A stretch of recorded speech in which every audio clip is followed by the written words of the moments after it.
Wah wah wah, super bikin heboh. Shin Tae-yong buka suara, pemain keturunan makin nyetel di Liga Indonesia, termasuk Tom Haye sudah merapat. Lebih awal lebih baik. Denny Lanzat sudah tak sabar kumpul bareng pemain timnas Indonesia, ayo berangkat pasukan Garuda. Prototipe timnas ada di Bandung, merapat semua ke tanah air. Ikuti jejak Tom Haye, Lianor Reijnders disebut media Belanda sudah sepakat transfer ke Persib Bandung.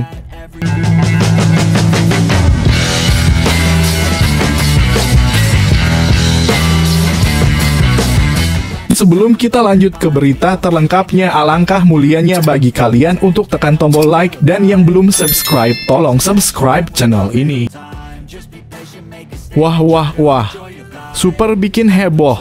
Shin Tae-yong buka suara, pemain keturunan makin nyetel di Liga Indonesia, termasuk Tom Haye sudah merapat. Mantan pelatih tim nasional Indonesia Shin Tae-yong kembali menyita perhatian publik setelah pernyataannya yang mengejutkan beredar dari media Korea Selatan. Pelatih asal negeri Ginseng tersebut menyampaikan pandangannya mengenai perkembangan terbaru pemain-pemain timnas Indonesia, khususnya mereka yang berstatus keturunan dan kini mulai aktif bermain di kompetisi lokal, termasuk nama besar Tom Haye. Dalam wawancara tersebut, Shin Tae-yong mengaku bersyukur melihat bagaimana pemain keturunan tidak hanya datang ke Indonesia untuk membela timnas saja, tetapi kini mulai menetap dan bergabung dengan klub-klub di Super League Indonesia. Menurutnya, ini merupakan sinyal positif bagi kemajuan sepak bola Indonesia. Saya bersyukur mereka mulai menyatu dengan negaranya. Mereka tidak hanya datang untuk membela tim nasional, tapi kini hidup dan bermain di Liga Indonesia. Itu adalah langkah besar dan sangat baik untuk masa depan sepak bola Indonesia, ujar STY seperti dikutip dari wawancara tersebut. Salah satu nama yang menjadi sorotan adalah Tom Haye. Gelandang berkelas yang sempat memperkuat klub-klub Belanda ini kini memilih untuk melanjutkan kariernya di Indonesia. Kepindahan Haye ke Super League Indonesia dianggap sebagai sinyal bahwa kompetisi domestik semakin menarik perhatian pemain diaspora. Tom Haye dikenal sebagai pemain dengan kualitas di atas rata-rata, visi bermainnya yang matang, teknik tinggi, dan pengalaman bermain di Eropa membuat kehadirannya di Liga Indonesia menjadi kabar baik. Tidak hanya untuk klub yang dibelanya, tetapi juga untuk ekosistem sepak bola nasional secara keseluruhan. Shin Tae-yong menilai kehadiran pemain seperti Haye di liga domestik dapat menjadi pemicu peningkatan kualitas kompetisi. Ia berharap para pemain keturunan ini bisa menjaga level permainan mereka meskipun berada di lingkungan kompetisi yang berbeda dari Eropa. Yang penting adalah bagaimana mereka tetap menjaga levelnya. Bermain di Indonesia bukan berarti harus menurunkan standar. Justru mereka harus bisa mengangkat kualitas liga dan menjadi contoh bagi pemain lokal, lanjut STY. Seperti diketahui selama masa kepemimpinannya bersama Timnas Indonesia, Shin Tae-yong menjadi sosok kunci dalam inisiasi proses naturalisasi pemain keturunan. Ia melihat potensi besar dari talenta diaspora yang memiliki garis keturunan Indonesia namun lahir dan besar di luar negeri. Strategi ini kini mulai membuahkan hasil nyata. Nama-nama seperti Sandy Walsh, Rafael Struijk, Ivar Jenner, dan kini Tom Haye telah menjadi bagian penting dari timnas dan kini bahkan turut memperkuat klub-klub di Liga 1. Menurut STY, keberadaan mereka di kompetisi domestik dapat mempercepat proses adaptasi serta memperkuat rasa kebangsaan dalam skuad Garuda.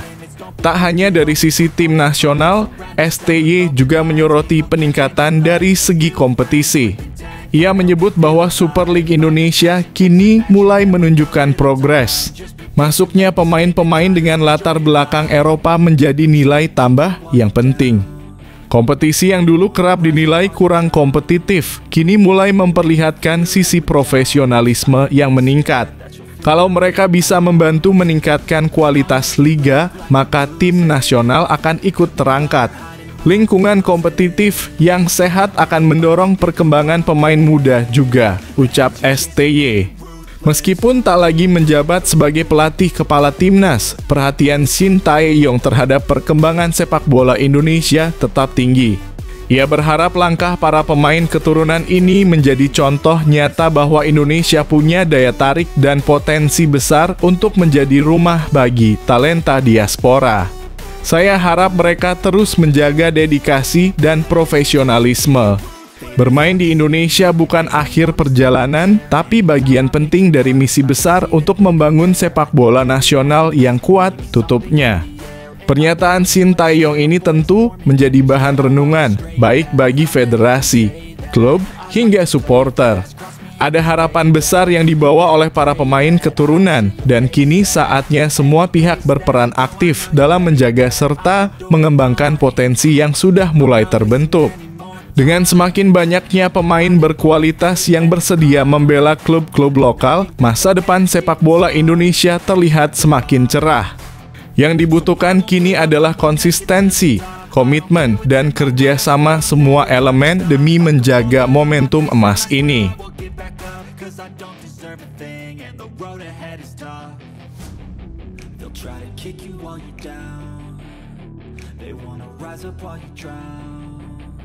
They wanna fill your head with doubt. They're silently scared that you'll figure it out.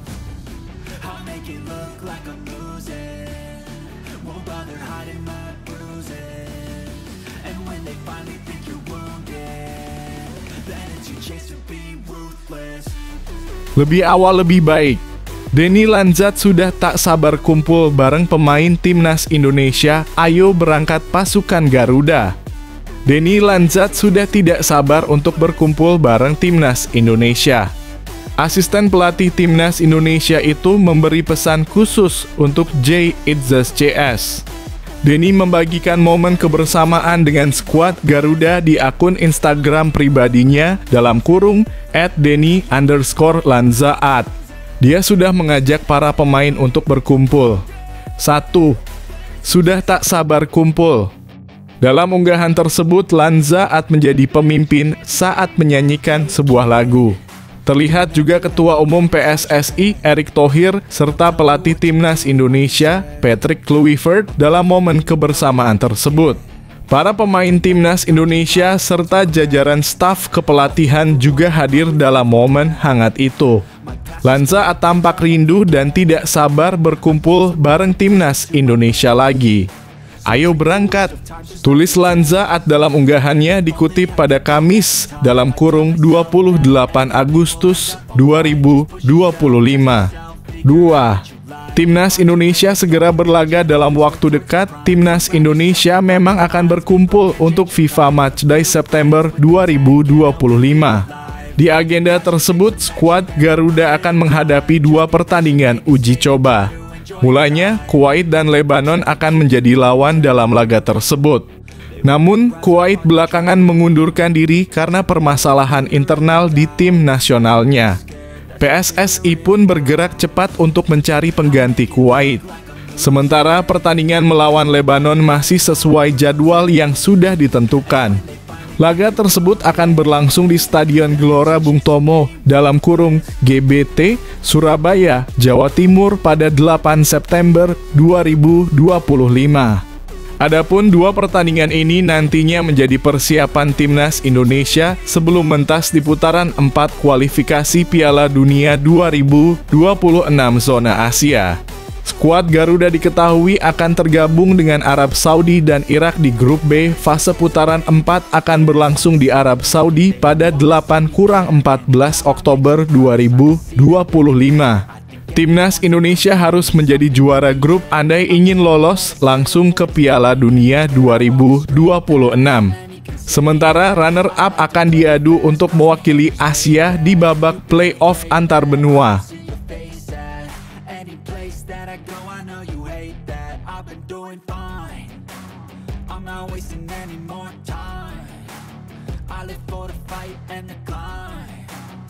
I think that the pain that's deep inside is what defines. So I won't give up, I'm gonna make it to the top. I don't care what's in my way, I swear I'm never gonna stop. I could fall flat on my face and I swear I will get back up. Cause I don't deserve a thing and the road ahead is tough. They'll try to kick you while you're down. They wanna rise up while you drown. They wanna fill your head with doubt. They're silently scared that you'll figure it out. I'll make it look Prototipe timnas ada di Bandung, merapat semua ke tanah air. Ikuti jejak Tom Haaien, Lianor Reijnders disebut media Belanda sudah sepakat transfer ke Persib Bandung. Pemain timnas Indonesia Lianor Reijnders diklaim sudah menjatuhkan pilihannya di bursa transfer musim panas 2025 hingga 2026. Sebelumnya, media asal Belanda, NL mengabarkan bahwa Lianor Reijnders telah diminati dua klub Super League 2025 hingga 2026. Dua klub itu adalah Persib Bandung dan Bali United. Tentu prosesnya bakal menempuh tahapan yang jauh lebih panjang. Pasalnya, saudara kandung Tidjani Reijnders itu masih memiliki kontrak di PEC Zwolle sampai 2027. Karena itu, klub peminat harus mengeluarkan biaya transfer untuk menebus jasanya. Lianor Reijnders dalam kurung 24 tidak hadir di lapangan latihan PEC Zwolle pagi ini, tulis NL. Dia menarik minat beberapa klub di Indonesia termasuk Persib Bandung dan Bali United FC. Dia masih terikat kontrak dengan Zwolle hingga pertengahan 2027 tetapi saat ini belum bisa mendapatkan tempat reguler di tim inti Henry van der Vecht. Reijnders telah bermain di Akademi Muda PEC sejak 2016. Dia bisa bermain di beberapa posisi. Klub memberinya kesempatan untuk menyelesaikan transfer, sehingga Reijnders tidak berlatih bersama tim melainkan terpisah di ruang latihan angkat beban. Namun dalam perkembangan terbarunya, pemain 24 tahun tersebut disebut sudah menjatuhkan pilihan. Media Belanda lainnya, De Stentor, menyebut bahwa Lianor Reijnders lebih memilih bergabung dengan Persib Bandung. Pihak klub bahkan mengizinkan sang pemain untuk menyelesaikan proses transfer ke Persib. Meskipun beberapa klub Indonesia tertarik, Reijnders tampaknya akan memilih Persib Bandung, tulis De Stentor pada Rabu dalam kurung 27 Agustus 2025. Tim tersebut memenangi Liga Indonesia tahun lalu. Reijnders sudah absen dari sesi latihan tim PEC Zwolle hari ini karena klub memberinya kesempatan untuk menyelesaikan transfer, tutupnya. Kabar ini membuat Lianor Reijnders bakal mengikuti jejak pemain timnas Indonesia lainnya, Tom Haaien. Tom Haaien sudah resmi bergabung dengan tim berjulukan Maung Bandung pada Rabu dalam kurung 27 Agustus 2025 sore waktu Indonesia Barat. Persib memang ingin merekrut beberapa pemain lagi untuk mengarungi dua kompetisi sekaligus pada musim 2025 hingga 2026. Maung Bandung bakal tampil di Super League dan AFC Champions League 2. Kehadiran dua pemain diaspora timnas Indonesia tersebut diharapkan dapat mendongkrak performa Persib di pentas Asia. Pada musim sebelumnya, Persib terhenti di fase grup usai mengantongi 1 kemenangan dan 2 kali hasil imbang dalam 6 laga.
Hey kid, don't ever Gaya Italia Liverpool bertahan dari tendangan bebas lebih efektif. Di tengah era sepak bola modern yang kerap dikritik karena monoton secara taktik, muncul diskusi menarik seputar cara bertahan dari tendangan bebas silang. Selama ini pendekatan umum adalah menggunakan garis pertahanan tinggi untuk menjauhkan lawan dari kotak penalti dan memberi ruang bagi kiper. Namun tren baru muncul terutama dari Serie A, Italia yang justru memilih bertahan lebih dalam dan menyerang bola dari posisi statis. Tradisi ini sangat kontras dengan filosofi Belanda yang cenderung mengandalkan garis pertahanan tinggi dan progresif. Maka dari itu cukup mengejutkan ketika manajer Liverpool asal Belanda, Arne Slot, justru menerapkan pendekatan bertahan bergaya Italia dalam menghadapi situasi bola mati, khususnya tendangan bebas silang. Menariknya, Liverpool tidak membentuk dua garis pertahanan seperti tim Serie A, melainkan hanya satu garis yang sangat dalam. Strategi ini tampak jelas saat Liverpool menang 3-2 atas Newcastle. Menurut Opta, laga tersebut mencatat hanya 40,8% bola dalam permainan terendah dalam sejarah Premier League sejak 2010, mencerminkan betapa seringnya pelanggaran dan tendangan bebas terjadi. Salah satu momen menarik terjadi ketika Newcastle mendapat tendangan bebas sentral. Liverpool bertahan sangat dalam, sekitar 20 yard lebih rendah dari yang umum. Trippier mencoba skema pendek ke Tonali yang mengirim bola ke tiang jauh, tapi Van Dijk sukses menyapu. Situasi serupa terjadi lagi 10 menit kemudian, tapi umpan Guimarães mudah diantisipasi. Apakah pendekatan bertahan ala Italia ini layak dipertahankan Liverpool ke depannya? Apakah strategi ini bisa jadi kunci sukses mereka musim ini? Tulis pendapatmu di kolom komentar. Anytime I make some progress, I can see that they compare. I think everyone's against me, maybe something in the air. Am I paranoid? I swear a void is forming and they're scared. I walk a straight path, not many can say that. I like to play fast, cross me and there's payback. You better pray that I don't see your face at any place that I go. I know you hate that. I've been doing fine, I'm not wasting any more time. I live for the fight and the climb, and I think that the pain that's deep inside is what defines. So I won't give up, I'm gonna make it to the top. I don't care what's in my way, I swear I'm never gonna stop. I could fall flat on my face and I swear I will get back up, cause I don't deserve a thing and the road ahead is tough. They'll try to kick you while you're down, they wanna rise up while you drown. They wanna fill your head with doubt, they're silently scared that you'll figure it out. I'll make it look like I'm losing, won't bother hiding my bruises. And when they finally think you're wounded, then it's your chance to be ruthless.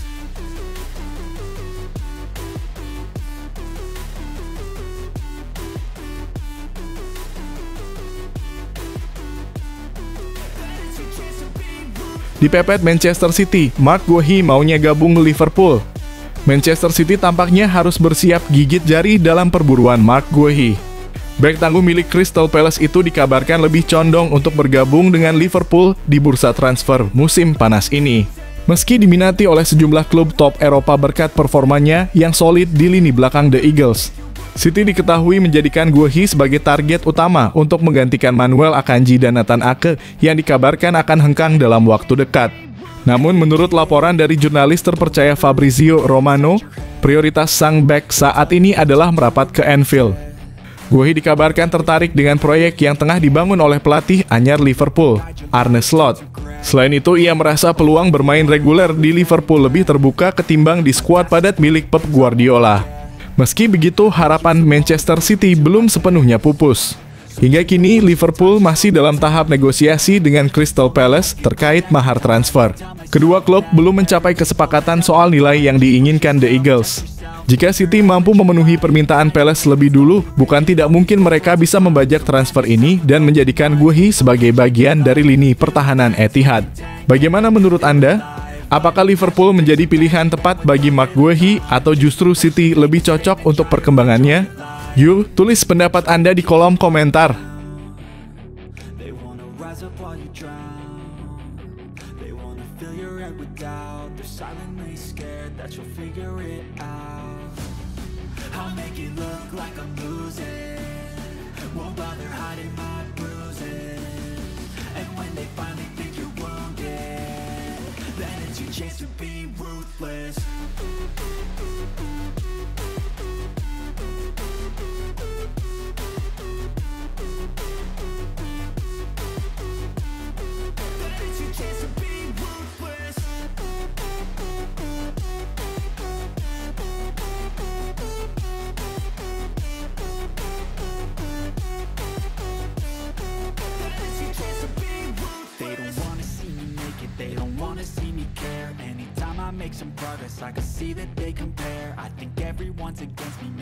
Kans Chelsea di Liga Champions, ini deretan calon lawan berat The Blues di fase grup.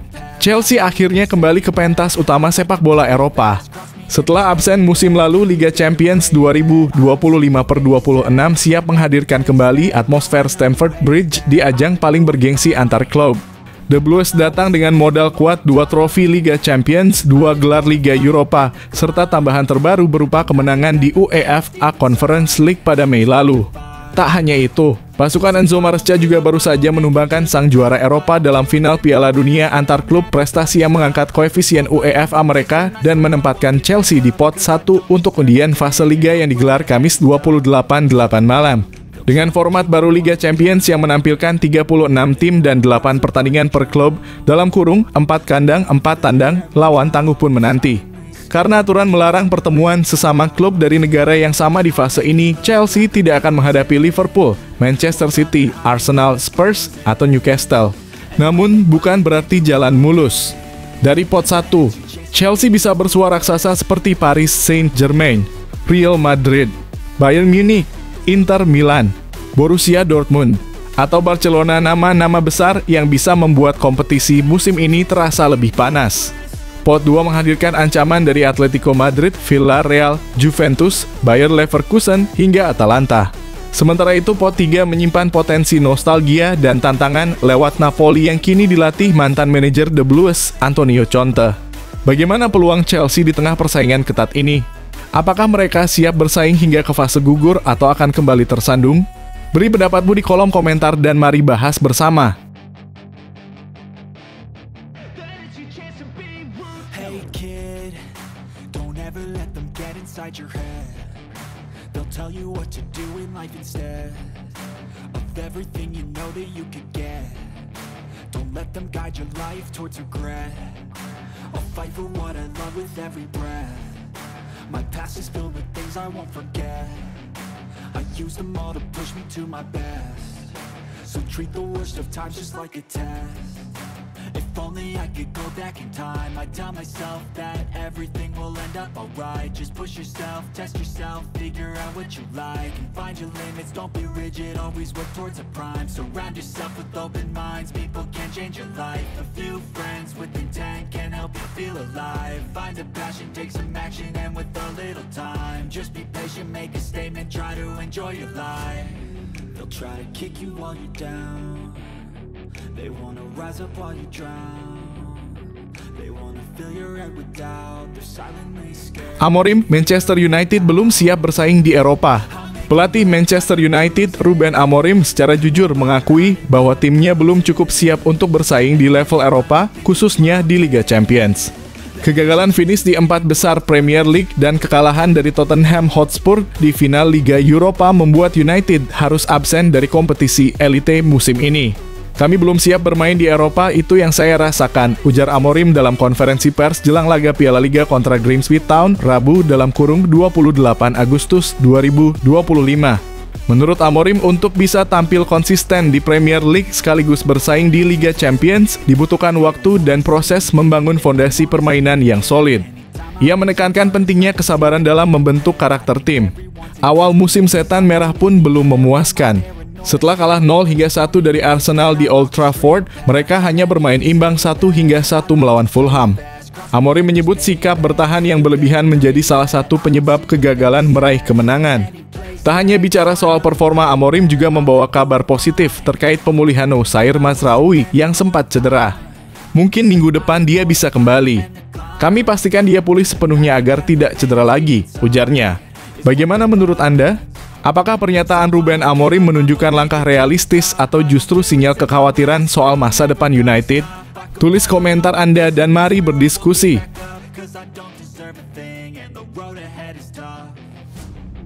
They'll try to kick you while you're down.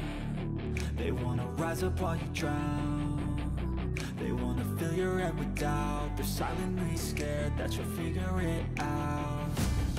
I'll make it look like I'm losing. Won't bother hiding my bruises. And when they finally think you're wounded, then it's your chance to be ruthless.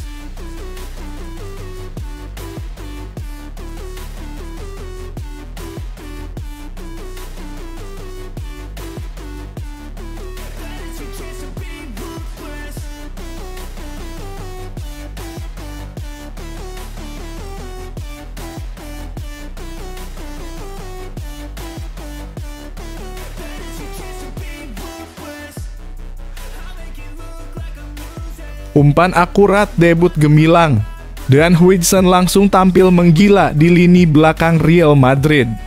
Real Madrid tampaknya telah menemukan sosok baru sekelas Sergio Ramos. Dan Huijsen, bek tengah berusia 20 tahun, mencuri perhatian dalam debutnya di La Liga saat Madrid menang atas Osasuna dalam kurung 20/8. Ia tampil solid, tenang, dan memukau dengan akurasi umpannya yang luar biasa.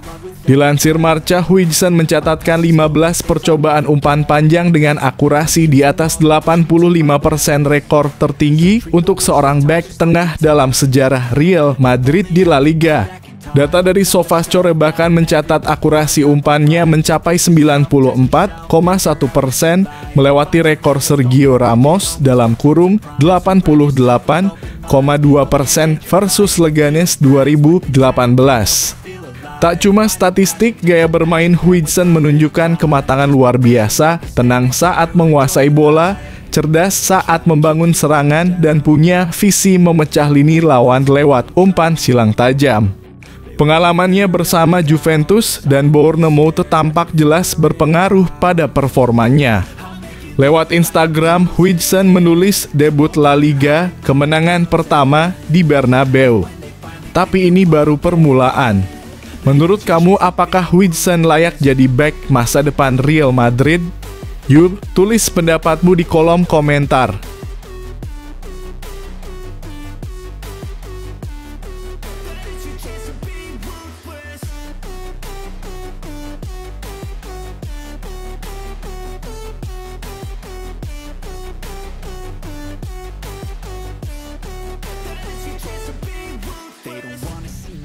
They don't wanna see me care. Anytime I make some progress, I can see that they compare. I think everyone's against me, maybe something in the air. Am I paranoid? I swear. 2 laga 0 kebobolan, kebangkitan Real Madrid di tangan Xabi Alonso.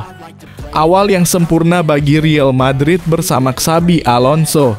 2 kemenangan beruntun tanpa kebobolan di La Liga 2025/26 jadi sinyal kuat bahwa era baru di Bernabeu dimulai dengan fondasi yang kokoh.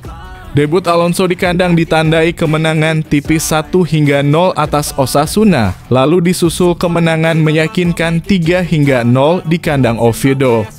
Uniknya, ini mengingatkan fans pada musim 2015/16 saat Rafa Benitez juga memulai dengan 2 clean sheet.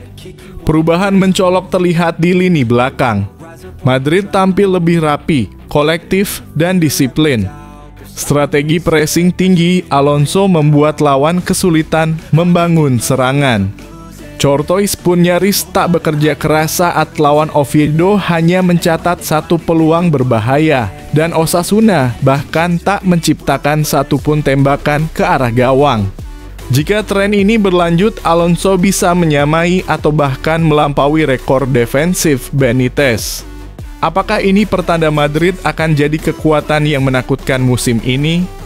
Menurut kamu, mampukah Alonso mempertahankan performa solid ini dan membawa Madrid meraih gelar? Tulis pendapatmu di kolom komentar.